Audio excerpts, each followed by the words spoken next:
As the title says, we allowed a complete stranger to live in our home for 9 months. It is not clickbait, it happened. And it wasn't just any stranger, it was a 17-year-old girl from halfway around the world, and I'm not sure that we would do it again. So for a very short backstory, Matt, who's my husband, and I worked at an international boarding school in Florida for a couple of years after college. And while it really wasn't the best work environment, we absolutely loved working with the international students there. Most of them were predominantly from Asia, but we had students from all around the world. So when we were approached a couple of years later asking if we would be willing to host a foreign exchange student from the Czech Republic, we said yes. At first, it was a hard no. It was crazy. It was brought up to us and we were kind of like, no. We have a 4-year-old and a 2.5-year-old and a dog, and our life is crazy enough as it is. No thank you. Like, you don't know what you're getting into. Like, we have heard horror stories. You can look at profiles, but you don't know what you're getting into. And especially with young kids, we were really nervous. We were nervous about what our children would be exposed to, if she would be mean to them, if she'd be mean to us, if she would disrupt our home. And it's not a decision that we took lightly. In fact, we decided against it. I tried to tell the coordinator several times no. I would get on my computer and I would start to type a message to say, sorry, it's just not for us right now, maybe another time. And every time I couldn't type it out. Every time I typed it, I felt like I was not doing something we were supposed to do. I felt like I was not doing something out of fear. And so ultimately, we said yes. So she came to us in August, right before the school year started. She did know English. We used a lot of Google Translate on our phone at first though. And it was interesting to see how that very slowly dropped off. But she is amazing. Honestly, she fit in with our family very well. In fact, she doesn't look that different from us. And so even though Matt and I are not old enough to be her parents, she fit right into our family, and it appeared that she was a member of our family. We would talk, she would help out around the house. I don't think she ever once complained to us about anything we asked her to do. Now granted, we didn't ask her to do a whole lot. I don't think. Maybe we did.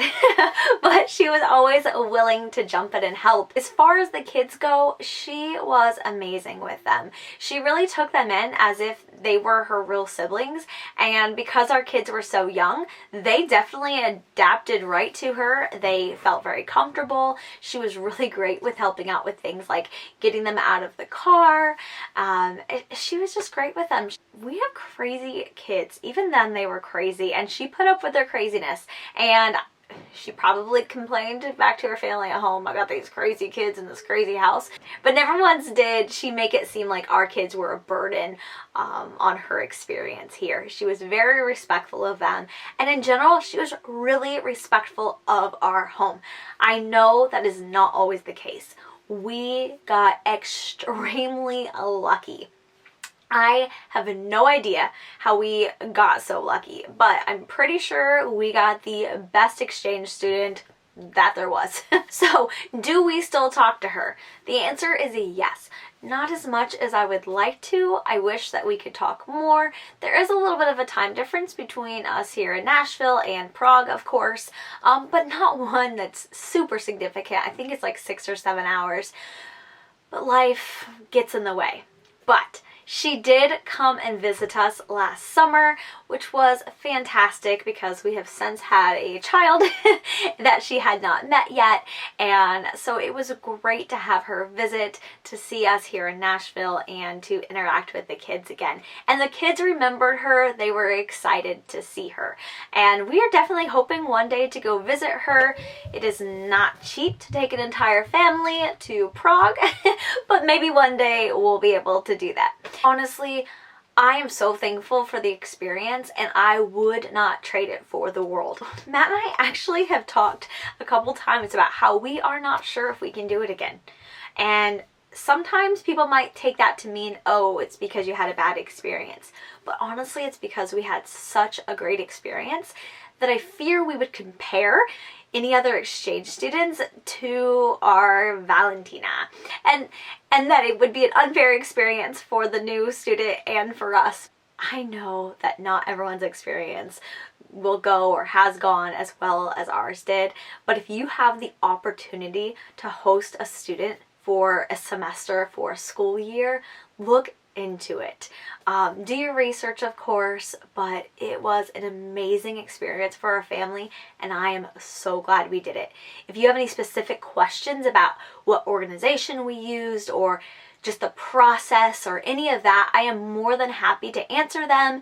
I can make a few more videos if people are that interested, but I just wanted to share our experience because it is a big part of our family's lives, our family's history. And honestly, she's a part of our family. Even though she is not here with us now, we do consider her a part of our family. So we love you, Val. We miss you. Hey guys. So I just want you to all know that I'm so glad I've done this exchange student year. You know, even though back then I was only 16 years old and it was really scary for me to move to the US, live with a family that I've never met. It was just an amazing time and I have so much great memories, and what can I say? I mean, it was just amazing.